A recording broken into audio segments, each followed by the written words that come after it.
घड़ी की सुई 8:29 पर अटकी हुई थी और मैं पसीने से तरबतर अपने कमरे में बैठा हुआ था। बाहर भेड़ियों के रोने की आवाज आ रही थी जो इस खामोशी को और भी डरावना बना रही थी। मेरा पूरा शरीर कांप रहा था और मेरी आंखें दरवाजे पर गड़ी हुई थी।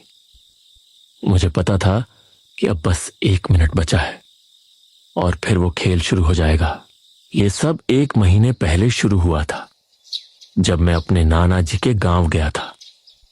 एक ऐसा गांव जिसके बारे में कोई बात नहीं करता। गांव के बाहर एक पुराना पीपल का पेड़ था जिसके बारे में कहा जाता था कि शाम के बाद वहां कोई नहीं जाता।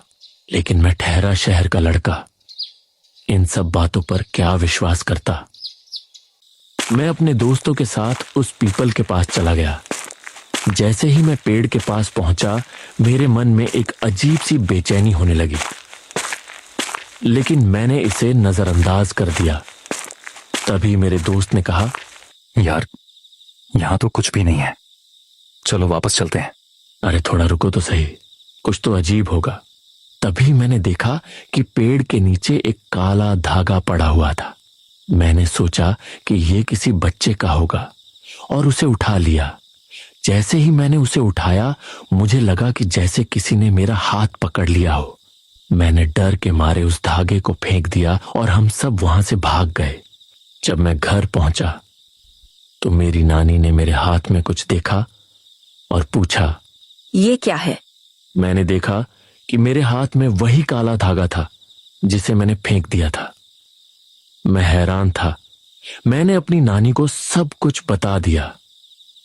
नानी का चेहरा डर से पीला पड़ गया। उन्होंने कहा, ये तुमने क्या कर दिया? ये तो वो धागा है जिससे शैतान का खेल खेला जाता है। मैंने पूछा, शैतान का खेल? ये क्या होता है? नानी ने बताया, ये एक ऐसा खेल है जिसे रात 8:30 बजे से 9 बजे तक खेला जाता है। जो भी इस धागे को उठाता है, शैतान उसकी आत्मा को अपने पास बुलाता है, और अगर तुम 9 बजे तक बच गए तो तुम जीत जाओगे, वरना क्या नानी? वरना शैतान तुम्हारी आत्मा को हमेशा के लिए अपने पास रख लेगा। मैं बहुत डर गया। मैंने सोचा ये तो बस एक कहानी है, और फिर मैं अपने कमरे में चला गया। लेकिन रात 8:30 बजे मेरा दरवाजा अपने आप खुल गया। बाहर कोई नहीं था, लेकिन एक ठंडी हवा का झोंका आया जिससे मेरी रूह कांप उठी। मुझे लगा कि कोई मेरे साथ है। मैं चुपचाप अपने कमरे में बैठा रहा। तभी मेरे कानों में एक अजीब सी आवाज आने लगी, अब मौत का खेल शुरू। मेरी रूह कांप उठी। मैंने अपनी आंखें बंद कर लीं और भगवान का नाम जपने लगा। रात के 8:40 हो चुके थे और मेरी हिम्मत जवाब दे रही थी। मैंने सोचा कि अगर मैं भाग जाऊं तो क्या होगा। मैं हिम्मत करके अपने कमरे से बाहर निकला और मैंने देखा कि मेरे घर के हर कोने में अंधेरा छाया हुआ है। मेरे गले से आवाज नहीं निकल रही थी। तभी एक शैतान नजर आया। उसने अपना हाथ मेरी तरफ बढ़ाया। मैंने डर के मारे अपनी आंखें बंद कर लीं, और जब मैंने आंखें खोली तो वो गायब हो चुका था। मैंने सोचा, क्या ये मेरा वहम था? 8:45 हो चुके थे। अब सिर्फ 15 मिनट बचे हैं। मेरे कानों में वही आवाज फिर से गूंज उठी।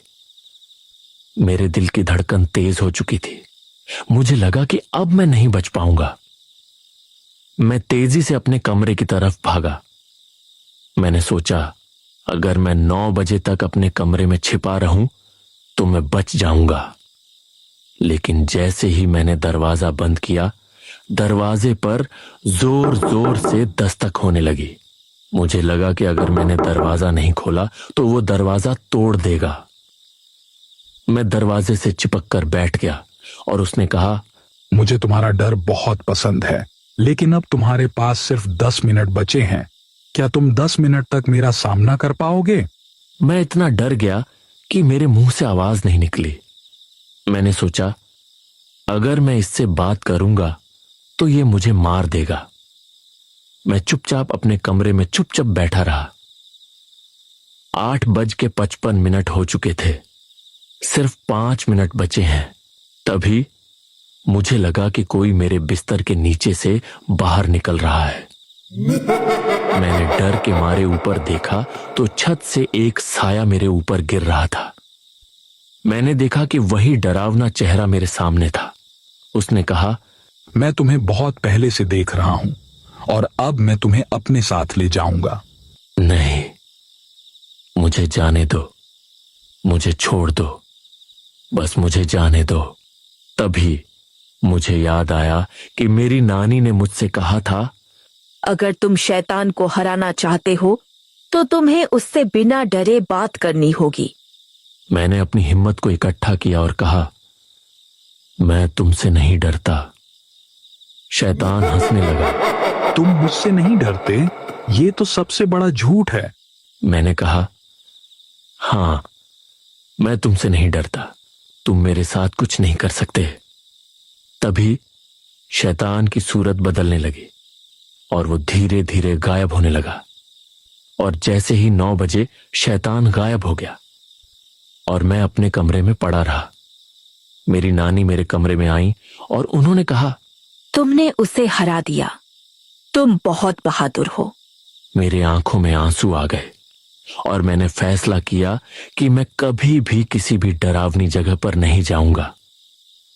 आज भी जब घड़ी में 8 बजते हैं तो मेरे शरीर में डर पैदा हो जाता है और मुझे लगता है कि जैसे कोई मेरे आसपास है।